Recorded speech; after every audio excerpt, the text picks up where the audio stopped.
सभी को नमस्कार। सभी आए इसके लिए बहुत बहुत धन्यवाद।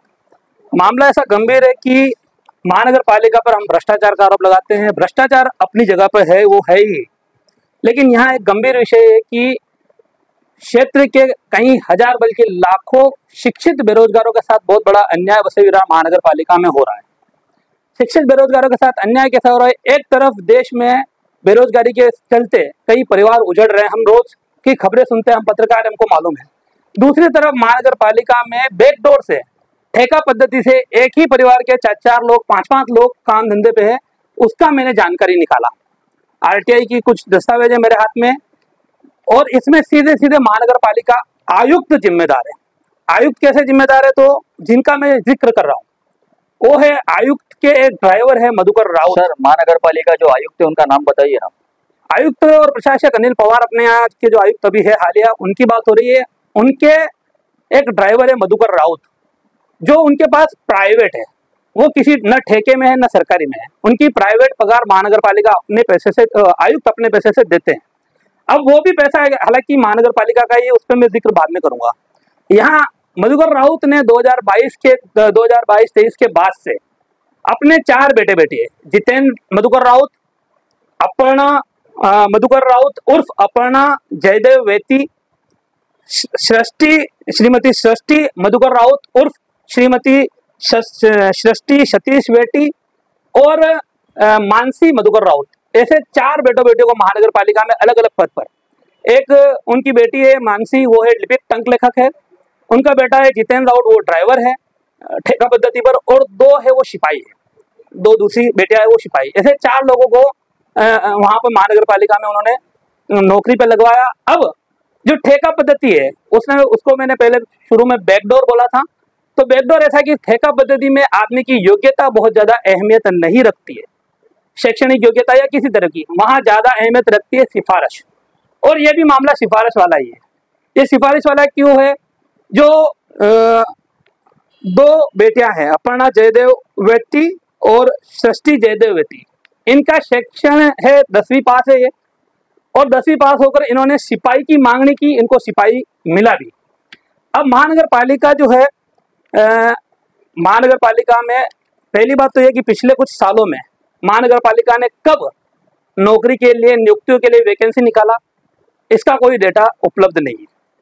अब वैकेंसी नहीं निकली तो नियुक्ति कैसे हुई? तो उसमें है कि कुछ लोग जिनको नौकरी की उम्मीद होती है, वो महानगर पालिका में अर्जी करते हैं कि हम यहाँ तक पढ़े हैं, हमारा शिक्षण हुआ, हमें नौकरी मिले। तो महानगर पालिका उनकी अर्जी जो है वो वर्क करती है एक टिप्पणी बनाकर। जो संबंधित ठेकेदार है, वो अपने यहाँ ठेकेदार पहले थी कंपनी स्वयंभू ट्रांसपोर्ट, और अभी कंपनी दूसरी है। तो महानगर पालिका उनको टिप्पणी बनाकर भेजती है। तो जिनका मैंने अभी जिक्र किया, आप ये पेपर चेक कर सकते हैं, अपर्णा जयदेव वेती और सृष्टि सतीश वेती, इनका जो महानगर पालिका ने टिप्पणी भेजा, उसमें टोटल 20 लोगों का नाम भेजा गया, और 20 लोगों में से उस ठेकेदार ने सिर्फ इन दोनों को ही काम पे लिया, बाकी 18 को काम पे लेने का कोई रिकॉर्ड नहीं है। तो इन दोनों को लिया। अच्छा, कुछ लोग जो है 10वीं से ज्यादा पढ़े हुए भी, उन्होंने स्पेसिफाई ये नहीं बोला कि हमें किस पद पर चाहिए, उन्होंने बस अर्जी किया कि हमें कोई जॉब मिले। तो उनको क्या पूछा गया कि हमारे यहाँ सिपाही की सीट खाली है, आप सिपाही पे आओगे या नहीं आओगे? तो सीधे तौर पर जिसका रुसूख है, उस रुसूखदार के आगे महानगर पालिका, अभी इसमें नियुक्ति भले ही ठेकेदार पद्धति भी हुई है, लेकिन मान्यता के लिए वो आयुक्त के पास जाता ही है, और आयुक्त अच्छी तरह से ये बात जानते हैं कि जिनको नियुक्ति मिल रही है वो कौन है। वैसे भी हमारे देश में कहावत है कि मंत्री से ज्यादा चर्चित उनके संतरी के होते हैं, तो यहाँ भी ऐसा ही मामला है। अच्छा, मैं जो शुरू में कहा मैंने कि मधुकर राउत, उसकी पगार महानगर पालिका आयुक्त देते हैं, तो ये बात बराबर है कि वो प्राइवेट है, उनकी पगार महानगर पालिका आयुक्त देते हैं, लेकिन महानगर पालिका आयुक्त को भी वो पैसा तो महानगर पालिका पब्लिक के पैसे से ही मिलता है। उनको जो अलाउंसेस मिलता है, भत्ता, वाहन चालक भत्ता, वाहन भत्ता, उसी में से देते हैं। तो पब्लिक के पैसे में से एक ही परिवार के 5 लोगों की पगार जा रही है, और वहीं दूसरी तरफ यहाँ लोग बेरोजगारी के चलते क्या क्या कदम उठा रहे हैं नवयुवक, वो हमारे सामने है। ऐसा नहीं कि ये भी हुआ, 2009 से जब महानगर पालिका आई तब से भी कई ऐसे लोग हैं जो एक ही परिवार के 1 से अधिक लोग महानगर पालिका में है, उनकी जानकारी भी हमारे पास है। लेकिन तब राजनीतिक दबाव हो सकता था। इन सालों में जब प्रशासकीय राज है, कौन सा राजनीतिक दबाव है? और इसमें आयुक्त या ड्राइवर जो खुद महानगर पालिका में ठेके पे नहीं है, प्राइवेट है, उनको किस दबाव में आयुक्त ने लिया? मेरा सीधा सीधा आयुक्त के ऊपर ये सवाल है कि ये इसमें जो कुछ किया है वो आयुक्त ने किया है। कुछ ना कुछ तो उनके जो ड्राइवर है बहुत बड़ा राज उनका जानते हैं कि वो अपना काम निकलवा सकते हैं। ये जो आप बोल रहे हैं ये कितने समय की बात है? क्योंकि उसके पहले भी कोई और ड्राइवर बोल रह चुके हैं, उसके पहले भी कोई और ड्राइवर रह चुके हैं। नहीं, क्योंकि मैंने मामला कितने साल से चल रहा है, कितने साल से की नौकरी का पैसा जो है, पेमेंट जो है वो जो वसूल रहा महानगर पालिका ने? वो बता रहा हूँ। तो आयुक्त जो है वो महानगर पालिका आयुक्त के ड्राइवर जो है वो प्राइवेट है, उनको आयुक्त ने कब रखा वो जानकारी नहीं है। लेकिन इन्होंने 2023 में अर्जी किया।